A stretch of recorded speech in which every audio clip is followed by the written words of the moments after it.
ബംഗ്ലാദേശിൽ നിന്ന് ഇവിടെ നുഴഞ്ഞു വന്നിരിക്കുന്ന മുസ്ലിം നുഴഞ്ഞുകയറ്റക്കാരെ നമ്മൾ നടപടി എടുത്തുകൊണ്ടിരിക്കുകയാണ്. ഓപ്പറേഷൻ പ്രഗത് എന്നൊക്കെ പറഞ്ഞ് പല സംസ്ഥാനങ്ങളിലും റെയ്ഡ് നടത്തി ഇവരെ കണ്ടെത്തി ഡീപ്പോർട്ട് ചെയ്യാനുള്ള നടപടി നമ്മൾ കൊണ്ടുവരികയാണ്. അതുകൂടാതെ ഇന്ത്യ ഇപ്പോൾ പുതിയ എമിഗ്രേഷൻ ആൻഡ് ഫോറിനേഴ്സ് ബില്ല് എന്ന് പറഞ്ഞൊരു പുതിയ ബില്ല് ഇപ്പോൾ പാർലമെൻറ്റ് ഇനി വരാൻ പോകുന്ന സെഷനിൽ കൊണ്ടുവരാനും പോവാണ്. നിലവിലുള്ള ഫോറിനേഴ്സ് ആക്ടിനും പാസ്പോർട്ട് നിയമത്തിനും രജിസ്ട്രേഷൻ ഓഫ് ഫോറിനേഴ്സ് ആക്ട് തുടങ്ങിയുള്ള ഇമിഗ്രേഷൻ നിയമങ്ങൾക്കൊക്കെ മുകളിലാണ് പുതിയ നിയമം വരാൻ പോകുന്നത്. ലക്ഷ്യം ഇത്രയാണ്, നുഴഞ്ഞുകയറ്റക്കാരെ പുറത്താക്കുക. പക്ഷേ ഇപ്പോൾ ഇത് പറയുമ്പോൾ ഒരു ഖേദകരമായ ഒരു കേസ് സുപ്രീം കോടതി നടക്കുന്നുണ്ട്. ബംഗ്ലാദേശി മുസ്ലിങ്ങളാണ്, നുഴഞ്ഞു കയറി വന്നവരാണ് എന്ന് കണ്ടിട്ട് നമ്മൾ കുറേ എണ്ണത്തിനെ പിടിച്ച് ജയിലിൽ അടച്ചിട്ടുണ്ട്. ശിക്ഷയുണ്ട്, ശിക്ഷിച്ച് ജയിലിലിട്ടിരിക്കുകയാണ്. ശിക്ഷാ കാലാവധി കഴിഞ്ഞിട്ടും ഇവരെ വിടുന്നില്ല.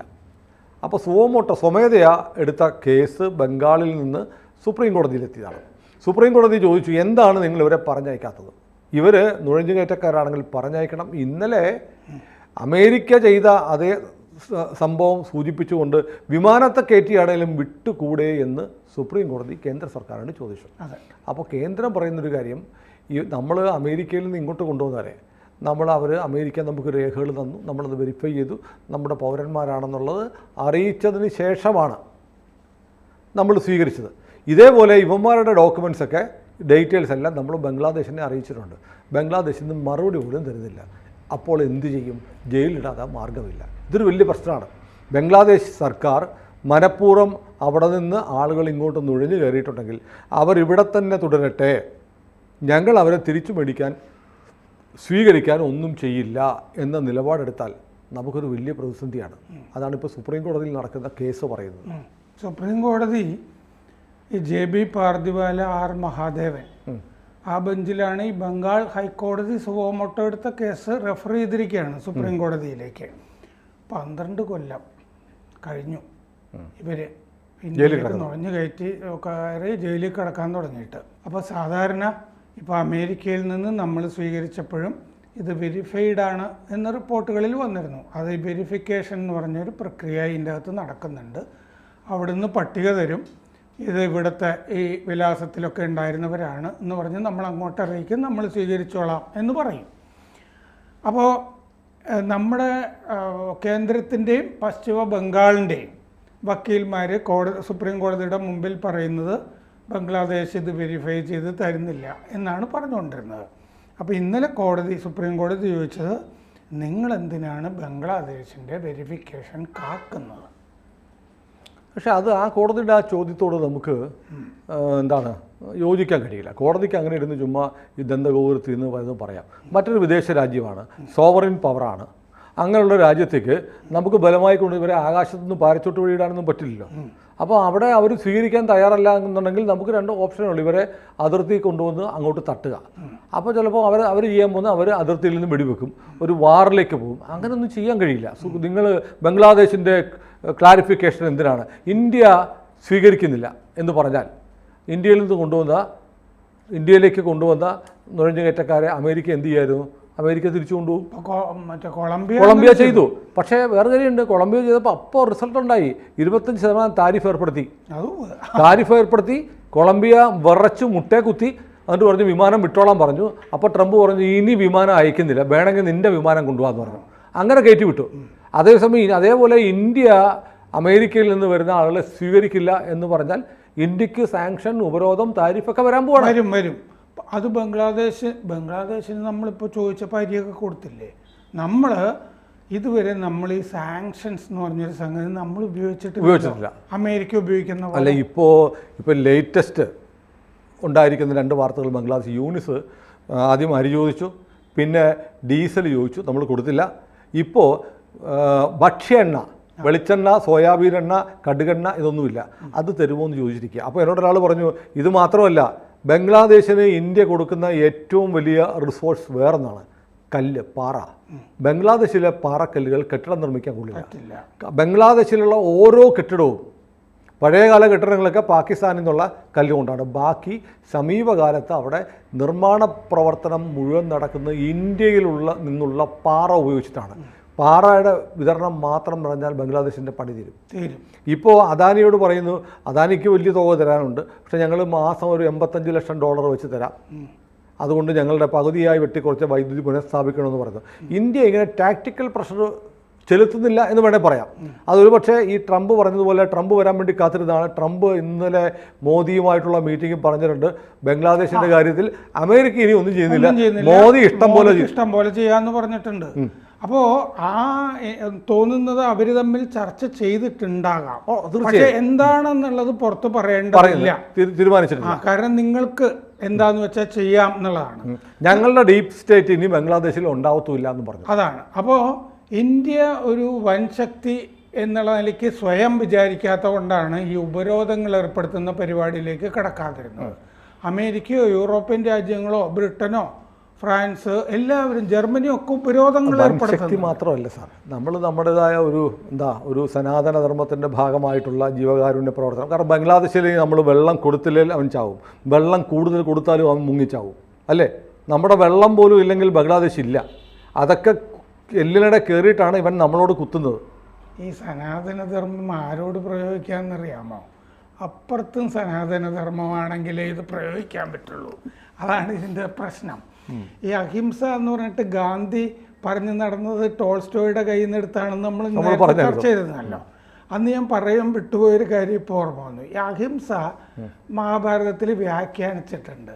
അതെന്താണെന്ന് വെച്ച് കഴിഞ്ഞാൽ മനോവാക് കർമ്മങ്ങളുടെ മിതവ്യയമാണ് അഹിംസ എന്നാണ് ഏറ്റവും ലോവസ്റ്റ് ആയിട്ട് ഉപയോഗിക്കുക. അതെ. എന്ന് പറഞ്ഞാൽ ഹിംസ തീരെ വേണ്ടെന്നല്ലല്ലോ. അല്ല, ഹിംസ ഇല്ലാതിരിക്കല്ല. താഴ്ന്ന ജീവികളൊക്കെ തിന്നാണല്ലോ എല്ലാ ജീവികളും ജീവിക്കുന്നത്. അതെ. അപ്പൊ ഹിംസ എന്ന് പറഞ്ഞത് പ്രകൃതിയിലുള്ളതാണ്. അപ്പൊ ഇതുപോലത്തെ ഇവര് നമ്മുടെ അതിർത്തിയിൽ ഇപ്പൊ ചെയ്തുകൊണ്ടിരിക്കുന്ന ഈ ചൊറിയുന്ന പണിയൊക്കെ ഉണ്ടല്ലോ ബംഗ്ലാദേശ്. അപ്പോൾ അതോ മറ്റേ നമ്മുടെ BSFന് നേരെ എല്ലാ ദിവസവും അവിടെ അതിർത്തികളിലൊക്കെ നുഴഞ്ഞു കയറിക്കൊണ്ടിരിക്കുക. പാകിസ്ഥാനിൽ നിന്ന് അവരുടെ ഇൻ്റർ സർവീസ് ഇൻ്റലിജൻസിനെയൊക്കെ കൊണ്ടുവന്ന് നമുക്കെതിരെ തുരപ്പൻ പണികൾ ചെയ്തുകൊണ്ടിരിക്കുക. ഇതൊക്കെയാണല്ലോ യൂനിസ് ചെയ്തുകൊണ്ടിരിക്കുന്നത്. അയാൾ ഡീപ് സ്റ്റേറ്റിൻ്റെ ആളാണെന്നറിയാം. അയാൾ മറ്റേ ഭീകരവാദികളെ മുഴുവൻ ജയിലിൽ നിന്ന് തുറന്നു വിട്ടിരിക്കുന്നു. മറ്റേ നമ്മുടെ ഹിന്ദുക്കളെ ആക്രമിക്കുന്നു, ക്ഷേത്രങ്ങളെ ആക്രമിക്കുന്നു, ദീപാവലിക്കും ആക്രമണം നടക്കുന്നു. ഇതൊക്കെയല്ലേ അവിടെ നടന്നുകൊണ്ടിരിക്കുന്നത്. അയാളോട് നമ്മൾ സനാതനധർമ്മം ഹരേകൃഷ്ണ പ്രസ്ഥാനക്കാർ കുറെ പറഞ്ഞിട്ടാണല്ലോ ഈ വക്കീലിനെ വെക്കാൻ പോലും കുത്തിക്കൊന്നു. അയാളുടെ വക്കീലിനെ കൊന്നു. അപ്പോൾ രണ്ടാമത്തെ വക്കീൽ ആശുപത്രിയിലുമായി കൈയും കാലം തല്ലി പിടിച്ചു. അങ്ങനെ അങ്ങനെ പെരുമാറുന്ന ഒരാളോട് എങ്ങനെയാണ് ഈ വാജ്പേയി മുമ്പ് പാകിസ്ഥാനിലേക്ക് മറ്റേ ബസ് യാത്ര എന്നൊക്കെ പറഞ്ഞിട്ട് ഡിപ്ലോമസിയൊക്കെ കൊണ്ടുവന്നില്ലേ? ഈ പരിപാടി ഒന്നും ഇവരോട് നടക്കില്ല. അപ്പോൾ അതുകൊണ്ട് ഇപ്പോൾ സുപ്രീം കോടതി പറഞ്ഞിരിക്കുന്നത് നിങ്ങളത് നോക്കേണ്ട കാര്യമില്ല, നിങ്ങൾ പിടിച്ചതാണ് ഈ ആളുകൾ, ബംഗ്ലാദേശിയാണ് താനും. നിങ്ങൾ ഫോറിനേഴ്സ് ആക്ട് വെച്ചിട്ട് ഇവരെ പിടികൂടി. ആ ഫോറിനേഴ്സ് ആക്ടിൽ ഇവരാരാണെന്നാണ് പറഞ്ഞിരിക്കുന്നത്? ബംഗ്ലാദേശികളാണെന്നാണ് പറഞ്ഞിരിക്കുന്നത്. അതിൽ ഇവരുടെ വിലാസമുണ്ട്, പേരുണ്ട്. നിങ്ങൾ അവരെ വിചാരണ ചെയ്തു, നിങ്ങൾ ശിക്ഷിച്ചു. അവർ അനധികൃത കുടിയേറ്റക്കാരാണെന്നുള്ള കുറ്റം ചുമത്തിയിട്ടാണ് നിങ്ങൾ ശിക്ഷിച്ചത്. അവരുടെ കയ്യിൽ പാസ്പോർട്ട് ഉണ്ടായിരുന്നില്ല, അവരുടെ കയ്യിൽ ഒരു രേഖ ഉണ്ടായിരുന്നില്ല. എന്നിട്ട് സുപ്രീം കോടതി നിങ്ങളുടെ ഈ ശിക്ഷാവിധി ഒന്നും സ്റ്റേ ചെയ്തില്ല ഞങ്ങൾ. എന്നിട്ട് നിങ്ങളിപ്പോൾ വിദേശ രാജ്യം ഇത്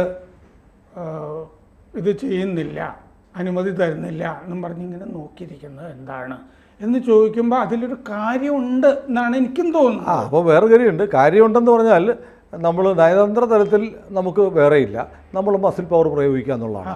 ഇപ്പോൾ അത് വേണമെങ്കിൽ ചെയ്യാം. ഇപ്പോൾ സുപ്രീം കോടതിയും പറഞ്ഞിരിക്കുന്നു, കൂടാതെ ട്രംപ് അണ്ണനും പറഞ്ഞിരിക്കുന്നു ഇന്ത്യക്ക് ഇഷ്ടം പോലെ, മോദിക്ക് ഇഷ്ടം പോലെ ബംഗ്ലാദേശിൻ്റെ കാര്യത്തിൽ എന്തും ചെയ്യാമെന്നൊരു ബ്ലാങ്ക് ചെക്ക് കൊടുത്തിരിക്കുകയാണ്. വേണമെങ്കിൽ അതിർത്തി കൊണ്ടുവന്ന് യുവമാരെ തട്ടാം, അതിർത്തി തുറന്നിട്ട് അകത്തോട് തട്ടിയിടാം. അത് ഈ പറഞ്ഞ പോലെ ഈസി ഒന്നുമില്ല. അതിർത്തി കൊണ്ടുവന്ന് ഇപ്പോൾ ബംഗ്ലാദേശിൻ്റെ അതിർത്തിയുടെ കാര്യം നോക്കുമ്പോൾ 4096.7 കിലോമീറ്ററാണ് ഇന്ത്യ ബംഗ്ലാദേശ് അതിർത്തി. അതിൽ 864.5 864.5 കിലോമീറ്ററിൽ വേലിയില്ല. അതിൽ 174.5 കിലോമീറ്ററിൽ വേലി കെട്ടാനേ പറ്റില്ല. അപ്പോൾ ഏതാണ്ട് 864 കിലോമീറ്റർ തുറന്നു കിടക്കുകയാണ് ബംഗ്ലാദേശ് അതിർത്തി. അതിലൂടെയാണ് ഈ പറഞ്ഞിരിക്കുന്ന സകല രോഹിംഗ്യനും നമ്മുടെ നാട്ടിലുള്ള സകല ബംഗ്ലാദേശിയും ഇവിടെ നുഴഞ്ഞു വന്നിട്ടുണ്ട്. മ്യാൻമറിലും അങ്ങനെ തന്നെയാണ്. വേലിയൊക്കെ കുറച്ച് ഇപ്പൊ കെട്ടി തുടങ്ങിയിട്ടേ ഉള്ളൂ. കെട്ടി തുടങ്ങിയിട്ടുണ്ട്. മാത്രമല്ല അവിടെ ഒരു ഫ്രീ പാസേജ് ഉണ്ട്. 16 കിലോമീറ്റർ അങ്ങോട്ടും 16 കിലോമീറ്റർ ഇങ്ങോട്ടും ആളുകൾക്ക് സഞ്ചരിക്കാം. അത് മാത്രമായിരുന്നു പ്രശ്നം എന്ന് എനിക്ക് തോന്നുന്നില്ല. അങ്ങനെ കയറിക്കോട്ടെ, കയറിയവരെയൊക്കെ സ്വീകരിച്ച് NGOകളും ഒക്കെ ഇവർക്ക് വേണ്ടി പ്രവർത്തിച്ച കാർഡുകളൊക്കെ ഉണ്ടാക്കി കൊടുത്ത് ചില മണ്ഡലങ്ങളിലൊക്കെ രാഷ്ട്രീയ പാറ്റർനേജ് ഉണ്ടായിരുന്നു. അതാണ് പ്രശ്നം ഉണ്ടായത്. അല്ലെങ്കിൽ ഒരു ഗ്രാമത്തിൽ അപ്പുറത്ത് നിന്ന് ചില ആളുകൾ വന്നു കഴിഞ്ഞാൽ അറിയും. അല്ല, അത് നമ്മളിപ്പോൾ ഈ ആലുവ പറവൂർ കണ്ടില്ലേ, 27 പേരെ ഒരുത്തൻ വീട്ടിൽ താമസിപ്പിച്ചു. അവനും മുസ്ലിമാണ്, അവൻ കോൺഗ്രസ് നേതാവാണ്. ഇവർ ബംഗ്ലാദേശികളാണ് അന്ന് അറിഞ്ഞുകൊണ്ട് തന്നെ താമസിപ്പിച്ചു. നമ്മുടെ നാട്ടിൽ പോലീസ് ഇവരെ പിടിച്ചുകൊണ്ട് പോയി അറിഞ്ഞുകൊണ്ട് വിദേശ പൗരന്മാരെ അവിടെ താമസിപ്പിച്ച ഈ കോൺഗ്രസ്സുകാരനെതിരെ നടപടി എടുത്തിട്ടില്ല.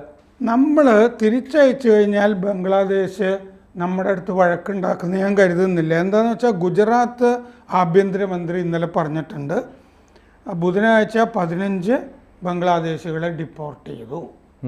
അവിടെ ഗുജറാത്തിൽ നിന്ന് ഹർഷ് സാംഘ്വി പറഞ്ഞിട്ടുണ്ട്.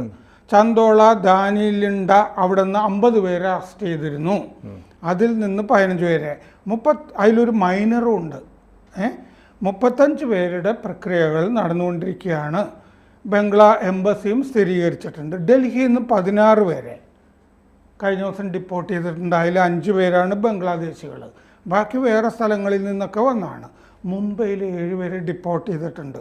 ചെമ്പൂരിലെ 10 കോടി വർഷം 10 കോടി ആളുകൾ ഇവിടെ ഉണ്ടെന്നാണ് പറയുന്നത്. 10 കോടിയോളം ഉണ്ട്. 5 പേരെയൊക്കെ ആക്കിയിട്ട് എന്താ 5 പേരെന്ന് പറഞ്ഞിട്ട് കാര്യമില്ല. ഇത് മാസീവായിട്ട് ഇവരെ പറഞ്ഞയക്കാനുള്ള സംവിധാനമാണ് ഇവിടെ വേണ്ടത്.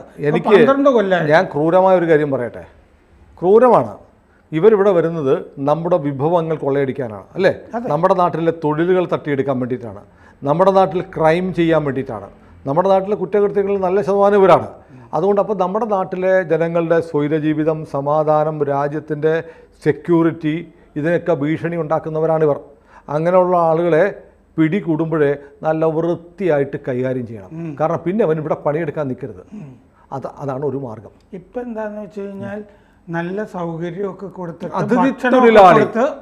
അതിഥി തൊഴിലാളി ജയിലിൽ തന്നെ നല്ല ഭക്ഷണമൊക്കെ കൊടുത്ത് നിങ്ങൾക്ക് ഇങ്ങനെ എത്ര തടവറകൾ തുറക്കാൻ കഴിയുന്ന സുപ്രീം കോടതി ചോദിച്ചു. സുപ്രീം കോടതി കേന്ദ്രത്തിന് സാങ്ഷൻ കൊടുക്കുകയല്ലേ, ചാവിട്ടി പുറത്താക്ക് പുല്ലുകളെ എന്നാണ് പറഞ്ഞിരിക്കുന്നത്. അത് കേന്ദ്രത്തിനൊരു സാങ്ഷൻ ആണല്ലോ. ഇപ്പൊ ട്രംപ് പറഞ്ഞിട്ടുണ്ട്. അപ്പൊ മോദിയോട് നമുക്ക് പറയാം, പിടിക്കുന്നവന്മാരെ നല്ല ചവിട്ട് കൊടുത്ത് അതിർത്തിക്കപ്പുറത്തേക്ക് തട്ടുക. 10 കോടി എത്ര പേരുണ്ടെന്ന്? 10 കോടി. ഈ 10 കോടി ആളുകൾ പുറത്താക്കിയാൽ നമ്മുടെ ജനസംഖ്യയിൽ 8% കുറവ് വരും. വലിയ കുറവ് വരും. ഇവരെയൊക്കെ സെൻസസിൽ ഇനി വരുമ്പോൾ സെൻസസിൽ ഉൾപ്പെടുത്തുമല്ലോ. അതാണ് ഈ കാർഡുകളൊക്കെ ഉണ്ടാക്കി കൊടുത്തിരിക്കുന്നത്. അപ്പോൾ നമുക്ക് ഈ ചർച്ചയുടെ ഭാഗമായിട്ട് മോദിയോട് പറയാം, അല്ലയോ നരേന്ദ്ര ദാമോദർദാസ് മോദിജി, സുപ്രീം കോടതി പറഞ്ഞു ഇവന്മാരെ തട്ടാൻ, ട്രംപ് പറഞ്ഞ് ഇഷ്ടമുള്ള ചെയ്യാൻ പറഞ്ഞിട്ടുണ്ട്. ചവിട്ടി അതിർത്തിക്കപ്പുറത്തേക്ക് തട്ട്. അതെ, ഇന്ത്യ ആർക്ക് വേണ്ടിയുള്ളതാണ് എന്നുള്ളതല്ലേ പ്രധാനപ്പെട്ട ചോദ്യം. ഇന്ത്യക്കാർക്ക് വേണ്ടിയുള്ളതാണ്. കൂടുതൽ വാർത്തകളും വിശേഷങ്ങളും നിങ്ങളിലേക്ക് എത്താൻ ABC മലയാളം സബ്സ്ക്രൈബ് ചെയ്യുക, ബെൽ ബട്ടണും അമർത്തുക.